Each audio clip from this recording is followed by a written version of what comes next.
启明时声，大家来听，大家好，我是秦碧纯，欢迎再次收看《启明时声》节目。那么喝咖啡、吃美食呢，享受悠闲轻松的快乐时光，是很多人的梦想。那我们今天的市民新生节目当中的台南知名企业家专访呢，就要带大家来认识一间呢结合了咖啡、还有美食跟烘焙的复合式咖啡厅。好，那我们现在呢就要为大家介绍这位来宾哦，他就是帝国咖啡的总经理戴君婷戴总 ，David， 欢迎您。大家好。哇，看到 David 哦，大家会想说，哇，怎么这么年轻，就是一间这么棒的咖啡厅的老板呢 ？David， 你今年几岁啊？今年29岁。哇，29岁还不满30岁，就已经是一间咖啡厅的老板吼，大家会很好奇说，你这么年轻就可以当一间咖啡厅的老板，这个来头可能不小哦。好，那我们好好的来听一听说，你自己本身哦，怎么介绍你自己？大家其实朋友都叫我茶米，因为我英文名字是 David。那大家就是以前其实国中、高中有在越南读过书，那时候大家都用英文在沟通，那他们就叫我 David。有些台湾朋友就说，听起来像David。其实以前在喝咖啡前，我也是蛮喜欢喝茶的。他们就说，那你绰号就叫 David 吧。所以你叫 David， 然后喜欢喝茶，然后后来开咖啡店呢，哇，这个真的要好好的来问一下。所以曾经你有在国外待过，对不对？对，国中、高中的经历，那一段经历对我后面可能大家等一下会介绍到我们一些对咖啡啊、对城市的研究，其实也蛮有帮助，尤其是在语言上。对，哇，所以大家就想说，你这么年轻，那你本身其实你学的，因为依照你的年纪来看的话，你说，本身就是学咖啡，好像比较少啦哈，所以你本身应该不是学咖啡的，对不对？在回来台湾以后，大学跟研究所其实读的都是化学的。都是读化学，哇，那咖啡也有化学变化嘛，是不是？所以是有相关，蛮有相关的，蛮有相关的。好，所以大家就会好奇说，既然就是说你学的是化学方面的，大学跟研究所都是学化学，后来为什么变成开咖啡店呢？这个故事其实就是从大概在大四到研究所的时候，有时候回来台南跟爸爸妈妈吃饭啊、聊天的时候，就会好像听到爸爸有想说，之后退休啊，其实蛮想开一间咖啡厅的。他其实就是有时候回来就看到，从他会买一些豆子回家自己冲来喝，然后到开始陆续会买生豆，然后拿一个铁网，在家里用那种登山的小卡式炉，在那边炒咖啡豆，然后跟着妈妈就一起冲咖啡，在那边享受咖啡，然后就有提到说，想要退休后开一间咖啡厅来就是当退休的生活。那我那时候其实，在大学研究所也很喜欢去学校附近，在清大前面蛮多间咖啡厅，坐着就是看一下论文啊，或者是写个程式啊，或者是单纯就是放空这样窝在咖啡厅，几乎是一个下午或一整天这样。对，然后就也是慢慢喜欢这种在咖啡厅喝咖啡啊，享受这种悠闲时光的感觉。那就想说，听到爸爸想开，想说回来帮个忙。那他也是有蛮重要一个契机，就是他有跟我提到说，其实回来他打算要自己盖、自己装潢，那包含设备什么。他说问我有没有兴趣回来帮忙，然后我就觉得，没错，这个经历对于一个人生来说，其实蛮难得的。要真的自己有那个要有时间跟精力去设计啊，盖一间自己的店、自己的房子，然后装潢，然后购买一些设备，到经营，在整个经营其实都是蛮难得的经验，所以我就打算回来帮爸爸开这间咖啡厅，这样。是我们知道说您的父亲呢是蛮有名的这个企业家，所以他退休之后，其实就是说对咖啡有兴趣，想要开一间咖啡店。那你本身的话，哇，清大这个读到大学研究所化学，然后突然间就是可能一开始你去读的时候会想说，我以后就是要走这一方面的嘛，对不对？因为毕竟读到这么棒的学校。哇，那为什么会突然间，那个心路历程是怎么样？突然觉得说好，我放下这一边，我就来做一个，跟我学的不相关的咖啡。其实这样讲的话，我并没有完全放下对于化学啊，其实一直以来到现在都还是很有兴趣。那其实后来也有培养出对程式啊，其实就是很喜欢学一些新的东西。那对于我以前学到的东西，其实一直以来都有在观察。现在最新的科技，那一直也都有跟朋友在聊说，现在可以创什么新的产品？其实从研究所开始，也是在开咖啡厅前啊，就有想要创业的那个理想。是。对，那其实现在有，只是现在先回来帮爸爸开，那这也是一个创业的过程，所以其实就可以学到，当然领域完全不一样，但是就是一些通用的一些。就是不管是对于人事啊，还是采购上，其实都可以学到蛮多的。都学到。那对于以后想要创的新的科技的产业，其实也蛮有帮助的。对，所以这样说来，就是说你还没有脱离你所学的化学，只是说，可能在你人生的过程当中，你学的东西可以是你未来的职业，但是呢，你也可以去探索新的一个职业，然后你有兴趣的就是做咖啡。对。好，那讲到这一点的话，大家会想说，为什么取做帝果咖啡哦？这好像也有一个缘由，是不是跟我们观众说明一下？这个其实在决定要开始开店的时候，爸爸就开始在想店名。这个帝果咖啡跟我们的 logo 其实都是爸爸设计的。那帝果咖啡它的原因就是他常常那时候在看一些诗词，就有看到杜甫的一首诗，那里面一句就叫润物细无声，就是大地滋润大雨滋润大地，那滋润的润物，然后细无声就是默默的付出的意思。那他其实从以前经营公司到现在开这间咖啡，他都很希望这个公司就像大雨一样滋润员工。然后他也想到他对咖啡的见解，就是他觉得咖啡其实都是产在，尤其是以前都是产在比较贫穷的国家。对。那现在其实大部分也还是。那他会觉得咖啡对于这些地区来说，算是一个养育他们的果实，让他们可以种植这个，然后出产，然后得到收益。那也可以提供全世界的人喝到这种很好的咖啡。那他希望我们公司就是可以培育这种感觉，照顾员工，照顾客人，然后慢慢的默默无声的去照顾，变像大地的果实一样，再长出大树茁壮这样子。哇，对，所以从刚才你讲的哇，这个名字就相当有意义，而且你有提到说，你们这整间咖啡厅啊，复合式的咖啡厅是爸爸自己来设计，然后自己盖，对不对？所以他这其实非常特别。对，其实他在我回来帮忙之前，他就已经有先跟建筑师讨论好大方向。那回来其实我们也都有在讨论，在做修改。那他后来就基本上也有放手，完全让我再去做，不管是硬体设计上的变更，一直到装潢，基本上就全部都有我去做设计。是。好，讲到帝果咖啡哦，那其实我们台南有一位非常知名的人物啦，就是名作家王美霞老师。那他曾经讲过呢，他是说哇，他要实践这个整座城市都是我们的图书馆哦，这样的一个理念。所以呢，他说到帝果咖啡哦，去喝这个咖啡，享受这悠闲的一个下午，然后在里面看看书啊，哇，光是坐到那里面去，他就觉得这感觉非常的棒哦，所以他都其实力邀很多人到那里去哦，很多名人都会跑去。所以你对于王美霞老师这样的盛赞啊，然后他是说哇，让他像一个图书馆一样，你觉得呢？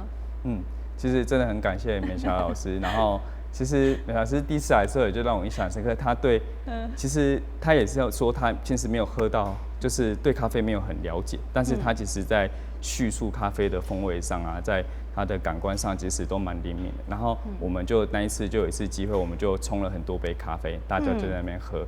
然后他就是很喜欢这种像我们这样提供不同的咖啡的品种，并且详细的去介绍咖啡为什么会有这种风味，然后直接让客人可以体验到不同温度。然后我也一直跟他聊到，我希望我的咖啡厅以后不只是单纯喝咖啡，当然还有复合式的餐点、面包，但是我更希望它会像咖啡沙龙一样。这一点其实也是美霞老师提供给我的，然后也是刚刚讲到老师想要让整个台南市像一个图书馆一样，那我也是蛮希望，我们的帝果咖啡也是像一个咖啡沙龙一样，不只是咖啡餐饮，而是还有文化知识的交流这样子，所以我们陆续也都有开一些就是不同领域的课程。对，你们会在咖啡厅里面开课程哦？对，我们有在开一些课程，对，包含其实老师当初也是就对人工智能很有兴趣，那我刚好也是稍微有一点研究，他就有跟我约想要开一些人工智能的读书会啊，然后我朋友对于油画、对于摄影很有兴趣，都有邀他们来做开一些课程。对，那真的非常棒哎！所以你这间咖啡厅这样听起来，除了是咖啡厅以外，也是图书馆，然后可能也是一个有画作的教室，然后大家交流、互相交流经验分享的一个地方哎。所以这是你们当初其实有想到这么远吗？还是说我先开个咖啡店？确实，最一开始啊，整个路程其实是心路历程是从爸爸单纯想开间小小咖啡厅，大概现在规模的1/3吧，小小一个吧台，比较像职人咖啡那样。就小小一间，先愿望不要这么大。对，然后到后来，其实我打算回来帮忙以后，其实我们就规划想要再多一点甜点。然后，可是甜点要自己做，就开始找师傅。那我们真的运气很好，找到一个还不错、蛮厉害的师傅。他曾经带过米其林2星的那个厨师，然后也在法国蓝带学习过。然后我们开始就规划我们的面包，那甚至开始想说，单纯只有面包的话，是不是也可以提供一点餐点？然后就开始设计了一些菜色，然后到现在陆续就开始有意大利面啊、炖饭跟我们排餐这样。对，那其实。整个规划其实就是慢慢一直加上来的，然后到后来我就是想要咖啡的部分，想要让它再更让人有兴趣去想要了解说为什么现在精品咖啡要做这种很手冲的方式啊，为什么要叙述它不同的风味，为什么要有不同的处理法，所以我们也会故意去设计不同的喝法，就是我们最特色就是我们手冲咖啡都会冲一壶热的，旁边一个试管放在冰块里面冰镇。然后附2个小杯子，一个倒热的出来喝，一个倒冰的出来喝。那这样子的展示，其实会让客人在看到的时候，希望让他有一个为什么喝一个咖啡要这么麻烦？那借此他如果真的有兴趣，他问我说，那这个要怎么喝？我们就会有一个切入点，可以开始告诉他说，这个咖啡因为在不同温度下会有不同的风味，那又因为处理法又会有什么变化？借此去导入这个话题，让他们对精品咖啡产生一个兴趣。对，这个也都是后来陆续累积起来，然后我才发现，原来在咖啡厅分享这种知识，然后大家坐在那里开始，他们听到我们介绍，他们自己可能互相朋友啊，或者是比较懂的，就会开始讲，开始互相在分享，就发现他们坐在那里聊天啊，然后分享知识的这个过程是很开心、很不错的，所以就想说，对耶，我们其实可以再开一些课程，然后又刚好我楼上再回来设计的时候都有在。增加一间会议室跟一间小间的包厢，那就很适合做课程的使用。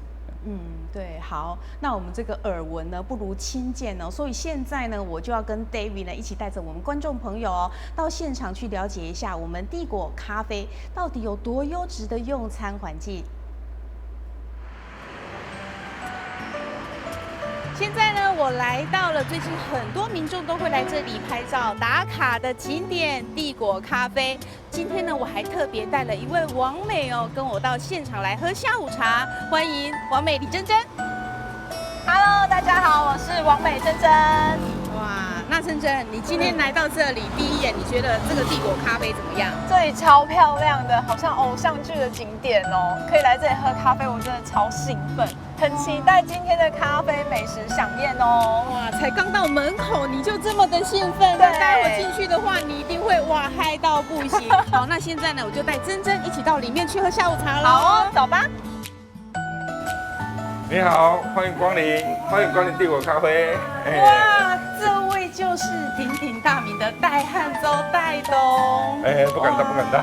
谢谢，对呀，亲自来迎接我们喝下午茶，真的很荣幸哇！那当然，趁着这个机会戴董是不是跟大家分享一下，为什么你会创立帝国咖啡呢？因为我想把我的人生经验累积，把它结晶展现出来。是。那其中有几个目的，第一个目的就是想内心有一种愿望，想养很多人。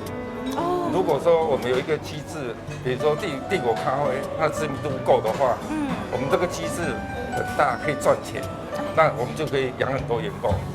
当这个员工以后离开这个，如果自己去创业，对，他跟外面的朋友讲说他是从帝国咖啡出来的，这样帝国咖啡就值得了。哇，戴董好佛心哦。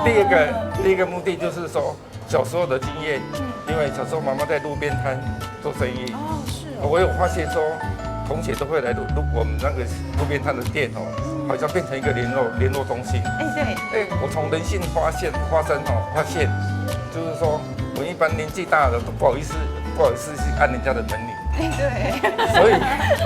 所以你看啊，我现在今年已经60几岁了。你看我跟我同学然后是亲戚啦，有可能到走了以后，可能见不到5次10次面。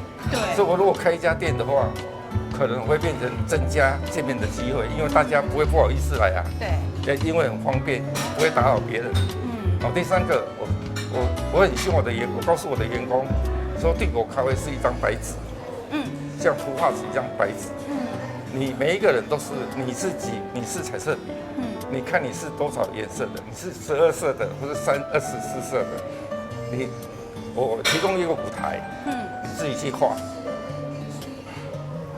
希望我就是想要创造内部给年轻人有机会在一个企业体里面内部创业的意思。这是我开店的那个潜在的动能啊。找到这么好的老板。对啊，真的让人听得好感动。今天很欢迎你们来，里面谢谢戴董，好不好？好，谢谢。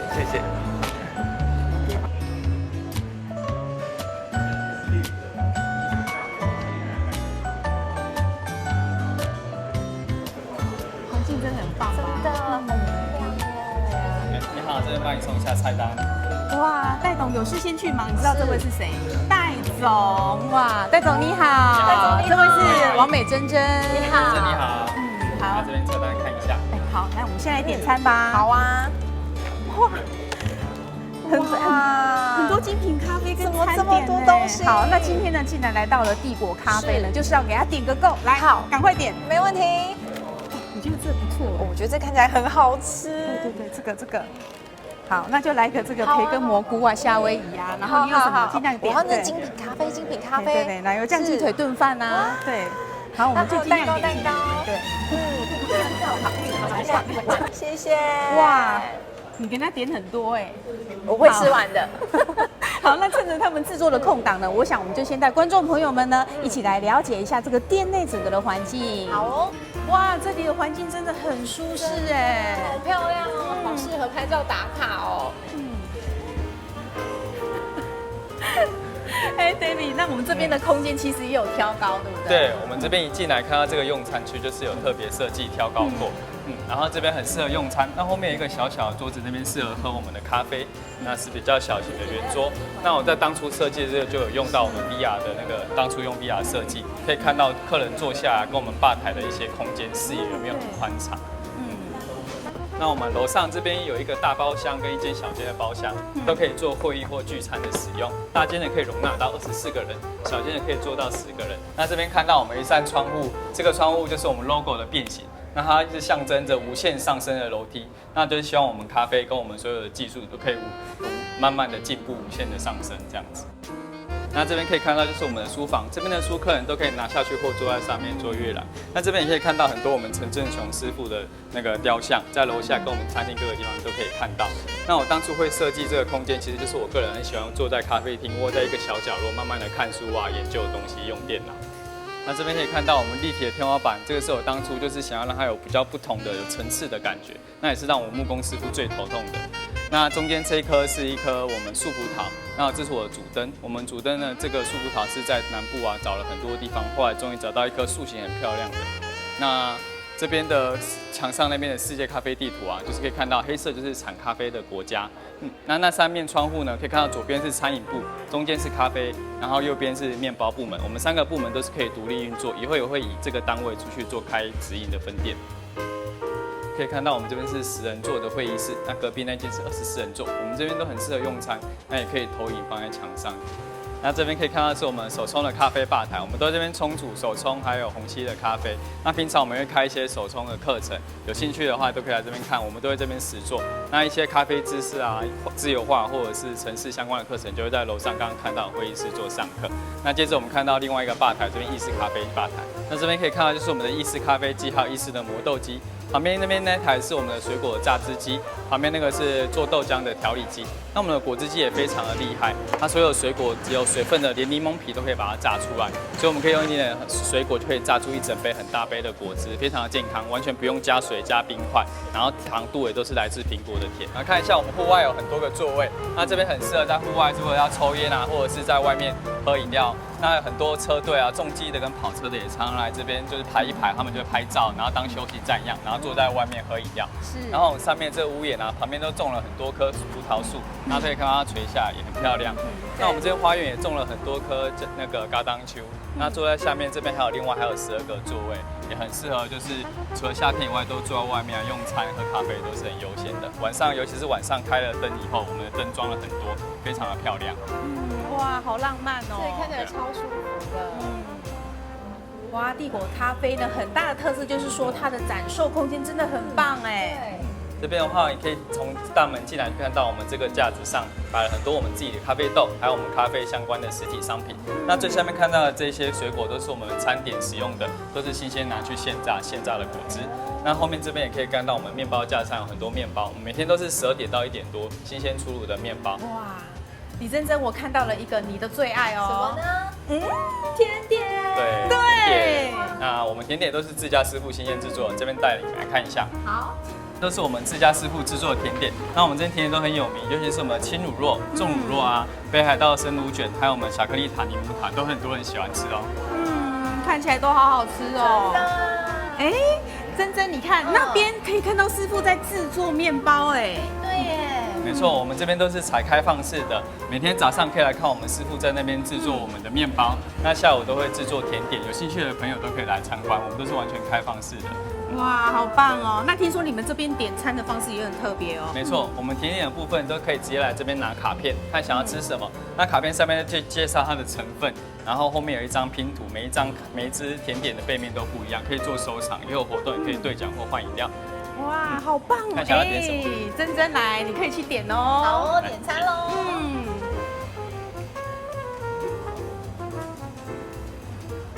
4、5、6、7，哇 ，Baby， 你看，我们这个妹妹真的是有够贪心，全部都点呢。不会啦，很好吃的，她绝对一下就吃完了。哦，Baby， 麻烦全部都给我来一份。好，没问题，没问题。哇，李珍珍，你真的很会点呢，点的都是他们的招牌。当然喽，我可是王美耶，当然要选最漂亮的餐点上桌喽。那么这些招牌菜呢，就请 David 帮我们观众朋友做个介绍喽。好，没有问题。那我们所有套餐都会附一个前菜的沙拉，然后我们沙拉的柳橙油醋酱都是我们自家师傅用新鲜的柳橙当天新鲜制作的哦。然后接下来餐点前菜完以后，我们会出汤品，这边有南瓜浓汤跟番茄蔬菜，也是我们自家新鲜熬制的。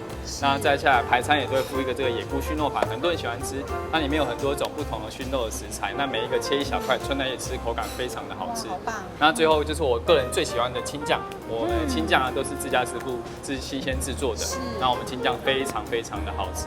那最后看到这个那个鲑鱼焗烤炖饭，它下面是黑松露饭，上面这家鲑鱼肉分量非常的多，我们鲑鱼肉分量非常非常的多。那最后这2个排餐呢，一个是我们的春鸡，另外一个是我们的德国猪脚。那这些餐点，对。然后出完主菜后，我们就会附我们的鲜榨果汁跟精品咖啡，这就是我们最招牌的2个饮料。我们鲜榨果汁是刚才看到我们用新鲜水果食材现榨的，那非常的健康。那这边的咖啡呢，也是我们最大的特色，非常推荐第一次来的朋友喝咖。我们会分手冲、虹吸跟意式浓缩3种冲煮的方式，这个是手冲的方式呈现的。那我们手冲热的在这里，这个壶里面可以倒到这个小杯子喝热的，我们都会建议一次倒1小杯，马上拿起来闻一下最热的香气跟风味。那另外我们要帮您倒进在这个试管里面做冰镇，那来的时候都可以拿起来看一下这个试管里面有没有冰的，冰的就可以抽出来倒在这个小杯子喝冰的。那冷热就是让客人可以在不同温度下感受咖啡在不同温度下风味的变化。那这边我们都会附一张小卡片，每一次咖啡都有自己的卡片，让客人可以带回家。那上面会介绍它的产地、海拔、品种跟处理法。背面是一张很漂亮的拼图，这是我们客人自己画的一张很漂亮的水彩画。不同支的咖啡背面都不一样，那可以做收藏，收集以后就一样可以换饮料或者是抽奖。那可以看到我们这2个招牌饮料啊，在我们的菜单上都会直接附在套餐里面，任何从披萨、意大利面到炖饭都会直接附在我们套餐的后面。然后我们所有的餐点都非常讲究，用新鲜的食材，然后师傅非常用心的去做那个制作，那都是非常新鲜、健康，而且非常好吃。那这边就不打扰2位，让你们好好享用吧。哇，那我们就开动喽！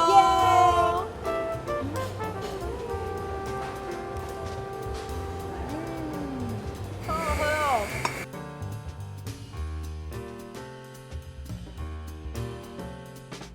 好看完哦，我们两个的介绍之后呢，观众朋友是不是像亲临现场一样呢？那当然有空你就自己去喽，哇，非常的棒啦哈。所以呢，这个 David 是不是跟我们大家介绍一下？其实你们这样子的整体哦，这个规划起来真的非常棒，在台南甚至说整个台湾哦，很少看到有这么棒的一个规划的一个咖啡厅呢。所以其实你们用了很多的心思去做这个设计跟规划，而且你们在规划的当时是不是就有想到说，我这些部分到底要怎么去运用它，让它发挥最大的功能？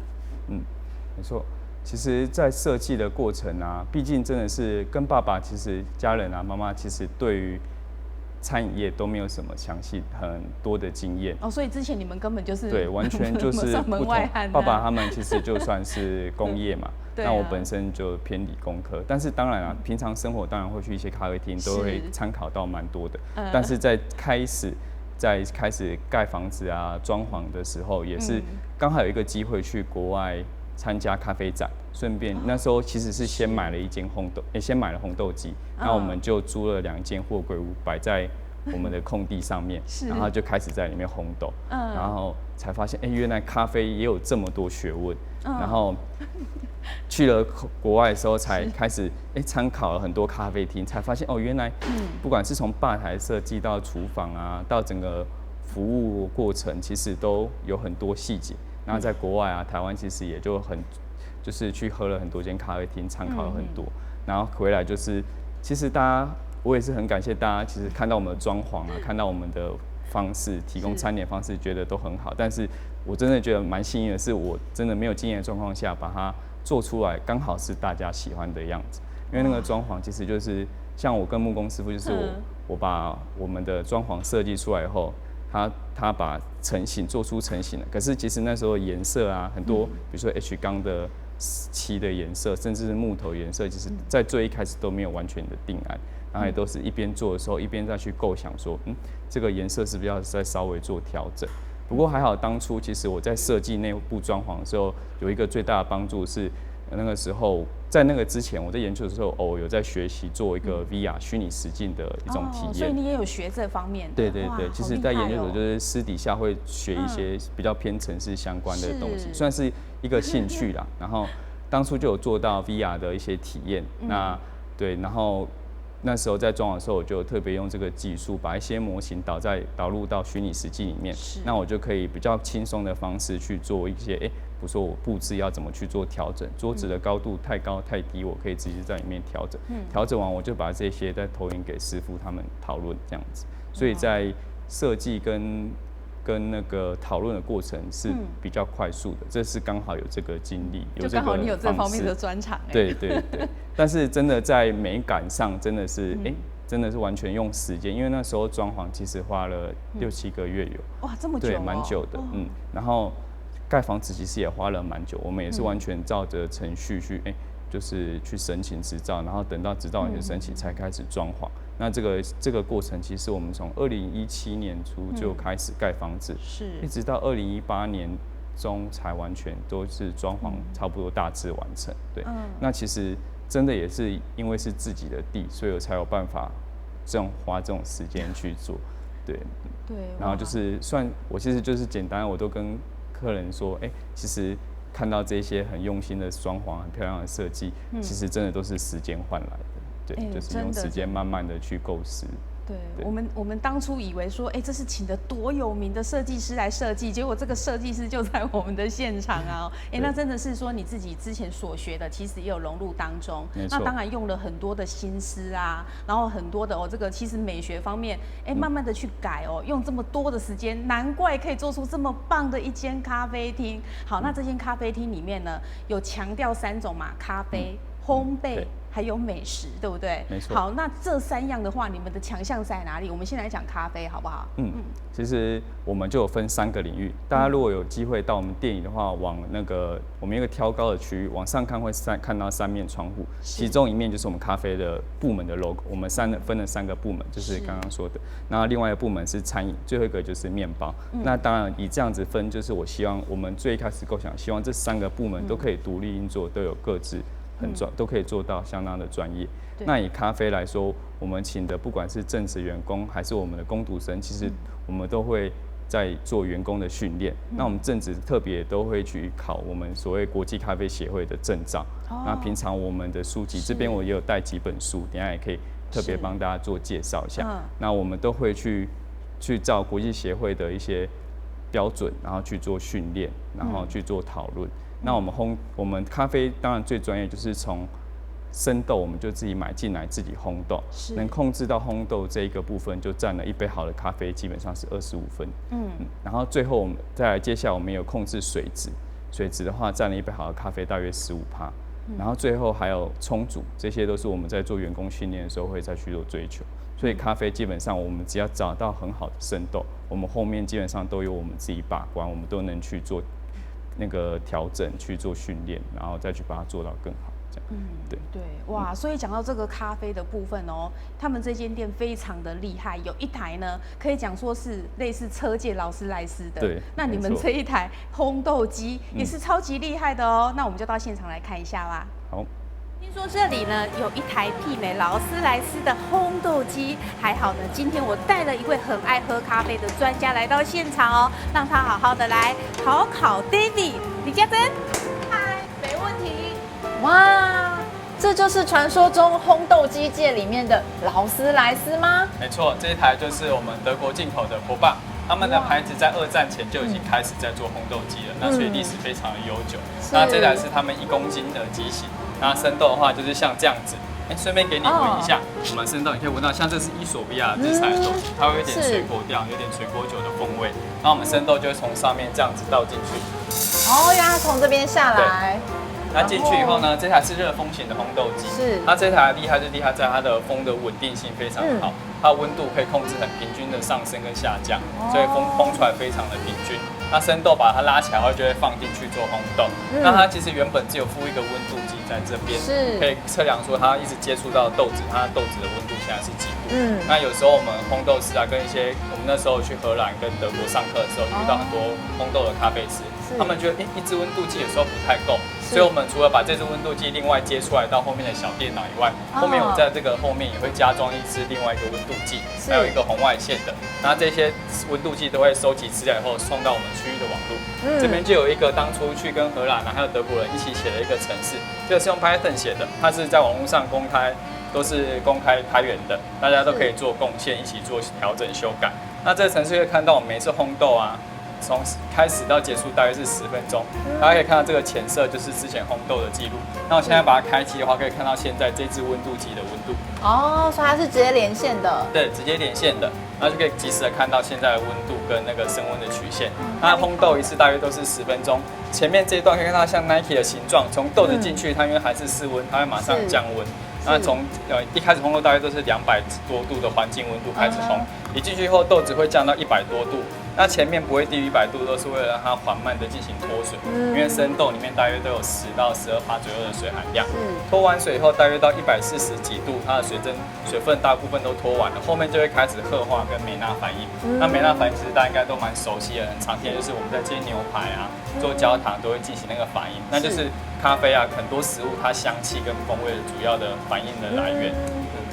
那后面这一段到170几度以后会进入E爆，他们所谓的E爆就是 first crack， 它是咖啡豆里面的细胞壁的水分，它承受不了它的压力，细胞壁承受不了水蒸气的压力，整个撑开裂开以后，水蒸气冲出来的声音，那它会从很零星的啪啪啪，像爆米花一样，变得慢慢的很密集，那很密集以后，再会慢慢的变小声，然后再继续升温，会到180几度的时候，它会进行第2次的爆裂，你会听到第2次像爆米花一样啪啪啪的声音。那一次是油脂跑出来的声音。那其实我们烘豆师就可以依靠这个声音去判断说，现在的焙度是到什么焙度。像其实我们到E爆很密集的时候放出来，豆子在这边降温，它烘完以后我们把它放出来，它就会在这个盘子上面做冷却降温。那E爆密集的时候放出来，大约就是前中焙。那1爆整个结束以后，大约豆子就是中焙的程度。那如果继续烘，刚才说到2爆的话，它的豆子就已经基本上进入了深焙。所以其实有时候出去买豆子，只要看它表面油亮，那个差不多就是深焙的程度。当然平常我们不会用烘豆，没有在烘豆，不知道它的焙度在哪里的时候，我们都是单纯去看它的颜色，或者是等一下会介绍一个设备，它可以去做测色的。那我们烘豆机大概就是这样子。好，那我们接下来就来看一下豆子的部分喽。是不是可以请 David 来跟我们介绍一下精品咖啡豆，它跟一般咖啡有什么不一样，差别在哪里呢？其实刚刚我们讲到烘豆机啊，整个烘豆的过程占了一杯100分的咖啡占25分，那剩下50分就是生豆。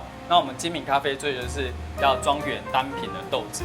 那从这边我们可以看到，我们的生豆啊都是长这个样子，绿色的，刚刚有给你看到。是。那其实很多人会还不知道说，什么叫处理法，所以这边也特别准备了一些豆子。这边是我们种在我们咖啡厅外面的花园的豆子。那这边呢就已经干掉，所以变得黑黑的。它全熟的时候大概是像这样子。可以看到这边一个咖啡树，这是在树上的咖啡豆，在树上的咖啡豆。对，那你看到它整个红红的，很像樱桃，所以他们都会俗称它们叫咖啡樱桃 （coffee cherry）。没错。所以所有的咖啡大家都会是长这个样子。对，这其实是如果整批豆子都是这么漂亮的红色，那是很好的一批豆子，特别去做挑选，才有办法整批都是全熟的。那从这个果实处理到刚刚看到这个生豆的过程，就是那个咖啡处理法，像我们常听到的水洗啊、日晒、湿波、蜜处理这样子。那我们买进来的豆子啊，就会再用这个设备做测量，我们会测量说它的水含量啊跟密度。所以这一台是水含量的机器。对，水含量的机器。那这些数据都可以帮助我们给之后要烘豆的时候，就可以知道说这一批豆子它的密度大概多少，我们要给它的热能大概是多少，它水量是高还是低，都会影响我们烘豆的曲线。然后另外这台小小的设备啊，其实就是我们刚刚有提到的，我们烘豆完以后，有时候已经烘完了，不知道它1爆还是2爆的状态。对。那我们其实一般都是看豆色嘛，这个设备就是可以拿来校正以后，把豆子磨完放在这个盘子上面，然后再把这个设备放上去，就可以测到它豆子目前的焙度。原来是这样子才会看的。对啊，所以我们一般的咖啡师在外面就会去磨豆，然后把它放上去测量现在豆子的焙度到了多少。是。然后最后其实就当介绍一下，这边其实有很多本我们从国外带回来的 SCA 国际咖啡协会的书籍，大家有兴趣对咖啡要专业的知识的话，都可以去看这个协会出的一些资料跟书籍。那这本就是专门在讲生豆的。然后我们这本的生豆呢，其实可以看到它里面有很多照片，就是让烘豆师啊跟那个咖啡师去看一下，不同生豆的瑕疵豆长什么样子，让你做比较。那它生豆会有什么瑕疵的风味，为什么要挑掉，这个它都有详细的叙述。然后另外有很多本是专门在讲水质的，像这一本，再加上这2本，都是专门在讲水质的。然后这水质就可以看到，比如说这一本它就会讲说水质的酸碱度啊，也会影响到咖啡的风味。没错，有影响到咖啡风味。然后最后这边是硬度，那硬度的话，其实我们这边就有另外写一个程式在这里来看一下。第一次看到这么专业的用科技，像我们这边都可以让员工看到我们这个现在我们冲咖啡的那个水龙头下面会装一个感应器，那这边就是直接在线上，我的所有员工都可以看到说现在冲咖啡的水质硬度是194。那其实冲咖啡这个数值啊有点太高，一般适合是100到150。那我们就会把这个水加上我们意式机咖啡机下面是用熬逆渗透的水，逆渗透的水就是硬度是0到10，这个0到10再加这个194去综合。配到一个100到150的水，再去冲大家喝到的精品咖啡。原来是这样子。没错。然后呢，这边另外也有一本，它是在讲萃取的。刚刚讲到这个水质的硬度，其实大家就会看到这个金杯的曲线，那上面就会有每一条不同的粉水比。我们所有咖啡师去练习，就是如何把一杯咖啡冲到这个中间这个方框的范围内。那这就是要经过很多的经验啊，懂了如何去控制水质，如何去控制扰流，萃取出到这个范围内，那就是一杯很好喝的咖啡。原来是这样，想要当一个咖啡师也是需要非常多的专业知识。那我看到墙壁上还有这一张图，那它的用意是？这个图就是我们的咖啡风味轮。那这个风味轮可以从这个绿色的地方到这个比较深色的地方，就是从浅焙容易出现的风味到浅中焙、中焙跟深焙。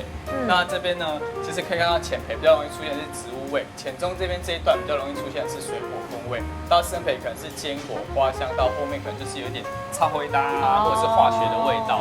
那这个除了是判断不同风味、不同焙度容易出现的风味外，也是咖啡师很重要的语言沟通语言。我们可以把它当成像英文啊、中文一样。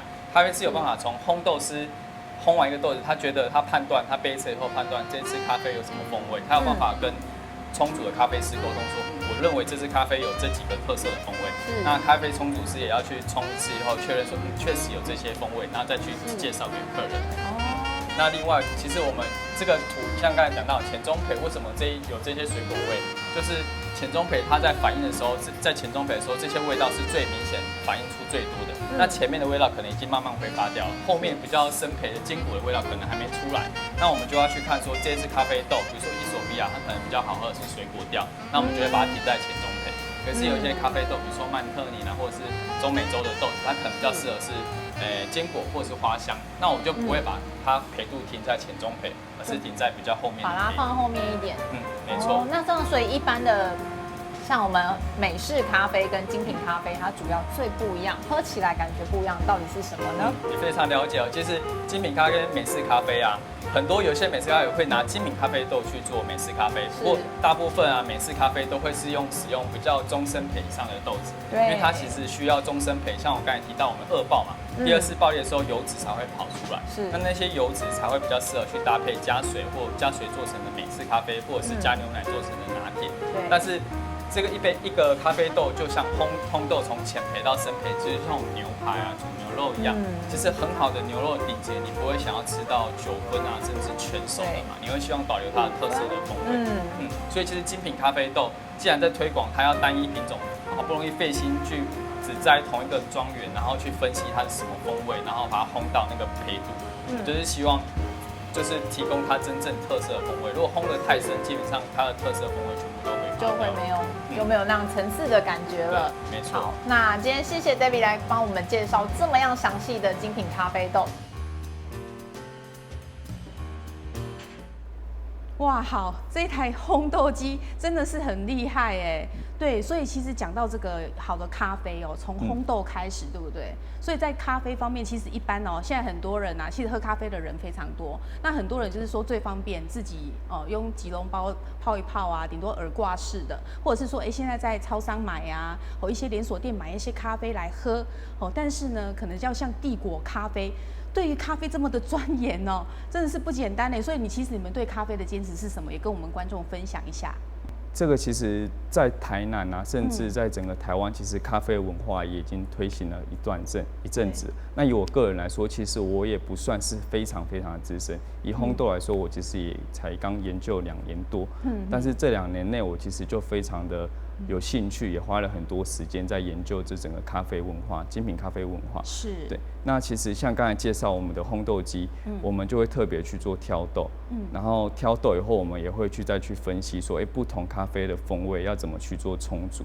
那这一些我们都是希望透过直接展示给客人看。大家刚才有看到在 V 上面看到，我们烘豆机是直接可以从窗户看到我们在烘豆的过程。对。那我们其实当初我在设计这个摆设，到刚刚也有介绍到我们喝咖啡的喝法，都是为了希望让客人有一个兴趣，然后让他看到，实际上整个咖啡一杯精品咖啡怎么烘豆，怎么冲煮，然后我们怎么去做风味的叙述，然后让他培养出一个兴趣。希望在咖啡，其实台湾确实很多人都在喝咖啡，其实也有很多的咖啡职人，甚至比我们厉害的非常的多。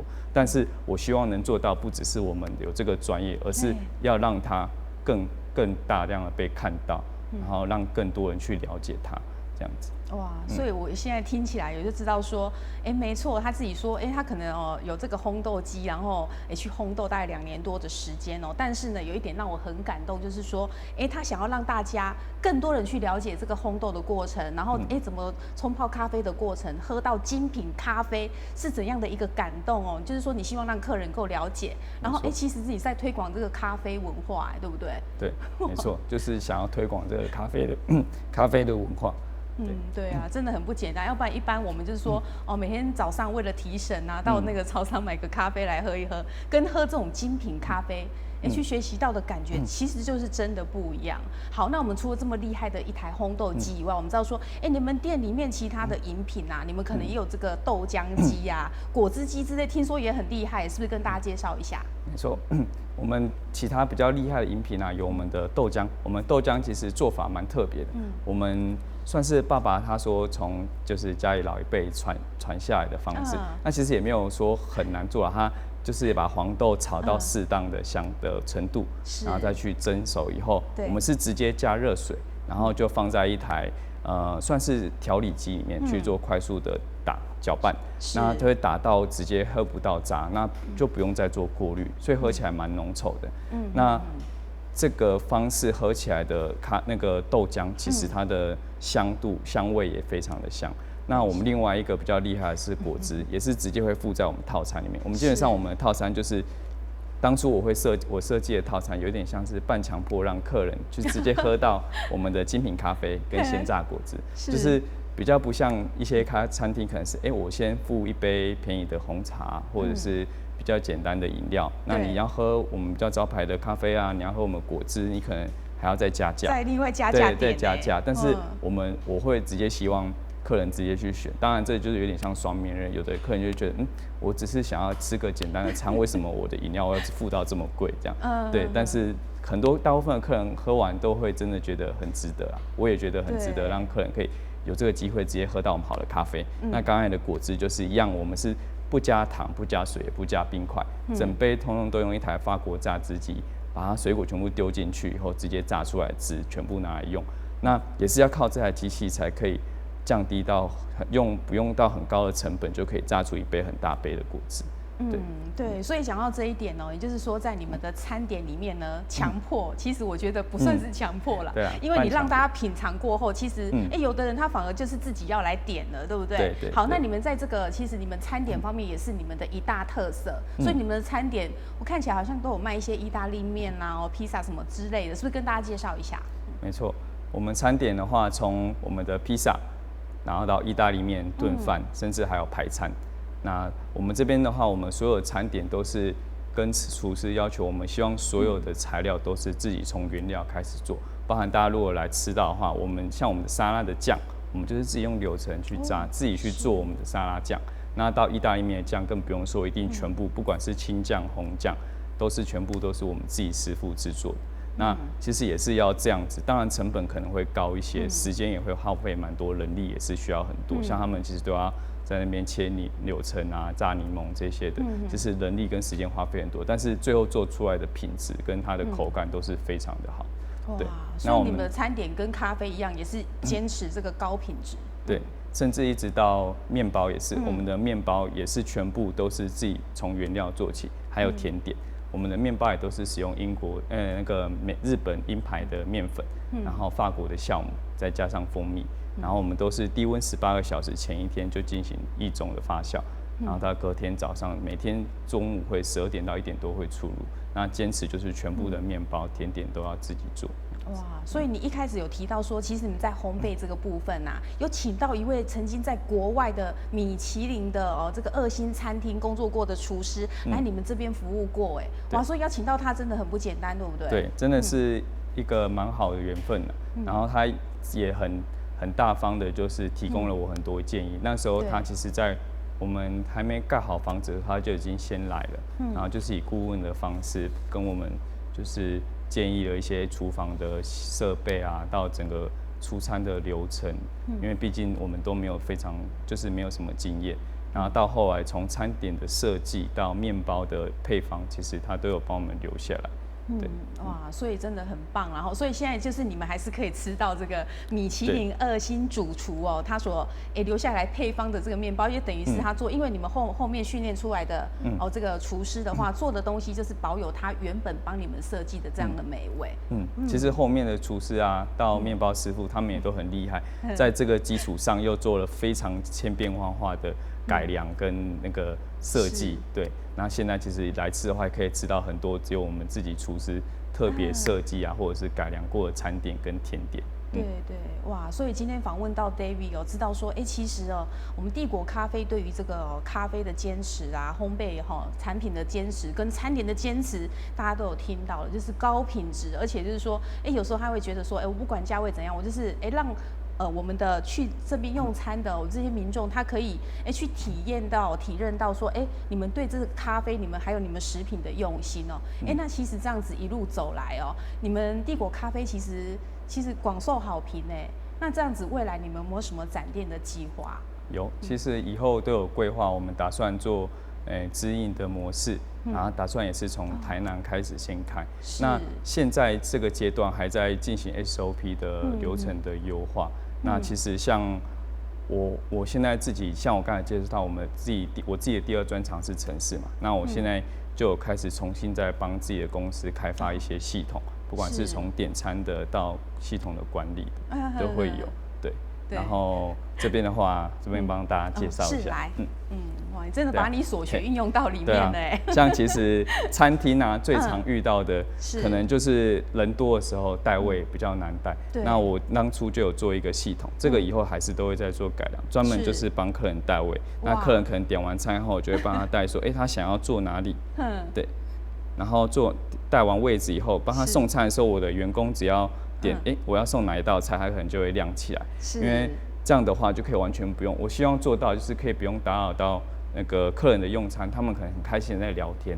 那可能最常遇到我们的聊天到一半，旁边的服务生突然说：“请问一下，这个热眼牛排是哪一位的？”那有时候很早点餐，尤其是人多的定位，是很早都会点餐，那可能就会忘记说。我当初点了什么，可能还要想一下。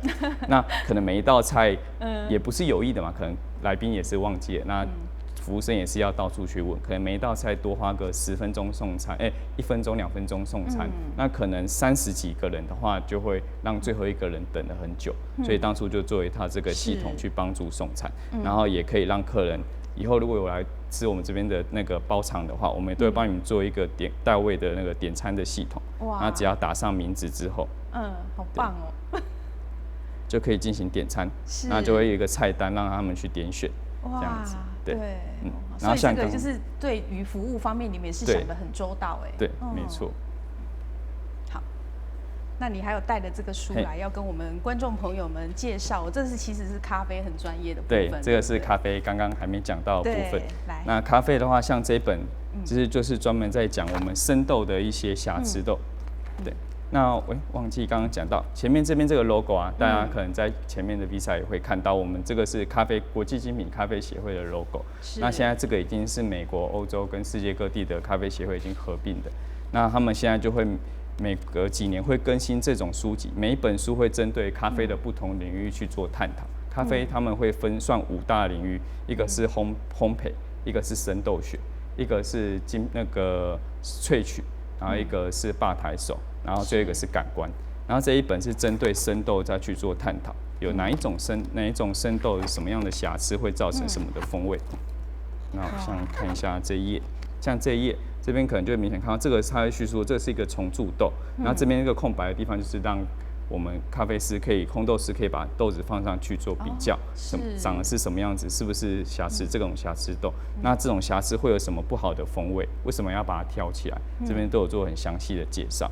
那另外这一本就是刚好提到水质，其实一杯好的咖啡啊，它使用的水质非常的重要。那这刚好跟我本科非常有相关，所以当初其实研究的时候就非常的开心，也看得非常的觉得有趣。专业了。对，像这边就有提到，咖啡的水质啊，然后它的酸碱度，一直到它的硬度，水质的硬度会有什么影响？像这边就有在叙述，水质里面的硬度，那其实硬度就是我们水里面镁跟钙的含量，还有一些矿物质的含量。那我们店内有做到，就是我有在我们的所有的水龙头，在冲煮咖啡的水龙头里面都有在加装一个感应器，那去测量说我们现在水质的硬度。那在这个平板这边我们就可以看到，对，这边。像我们这边就目前显示我们咖啡现在在店里，就是现在这个当下在店里即时的硬度是194，即使在台南水质的硬度都蛮高的。那我们就会再去做加熬的逆渗透水，这个硬度会是0，这个是还没有经过逆渗透的水。那经过逆渗透通常会是0到10，那我们就会把这个水配上熬逆渗透的水，让它配到100到150，这个只是最适合冲煮咖啡的。那这边当然有趣也是，我也会顺便观察一下，在南部，因为这是台南啊，台南这个不同的时间点，它的硬度其实都蛮高的。那如果在北部的话，北部的咖啡厅，其实我常常听我一些朋友，他们比较苦恼是水太软，就是这个数字可能都是低于100，那他们就要想办法让硬度稍微增加一点，再去冲煮咖啡。这是咖啡在水质上会去注重，跟我们我们店内有在追求。那以后这个数值到刚刚 VCR 看到我们烘豆过程的那个图的烘豆的曲线，我都会做在我们一张卡片上面。我们每一支精品咖啡都会附一张小卡片让客人带走。那这张卡片上面就会有一个 QR code， 以后会让客人扫了以后可以看到他喝的那杯咖啡的水质，他喝的那杯咖啡的烘豆的曲线，这样子。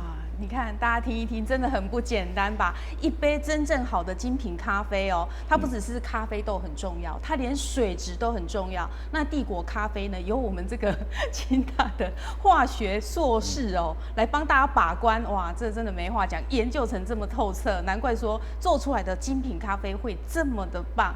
好，那这个节目的最后呢，是不是 David 来也邀请一下我们的观众朋友，跟他们讲一下帝国咖啡有多么棒？来，谢谢。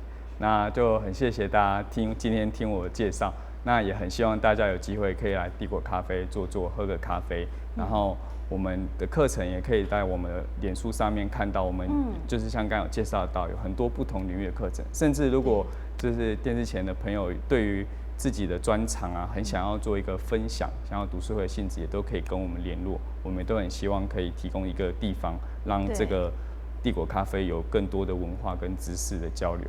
那当然也欢迎平常啊，可以带家人来我们这边用餐，享受我们很精品的咖啡，还有我们很用心制作的餐点跟面包。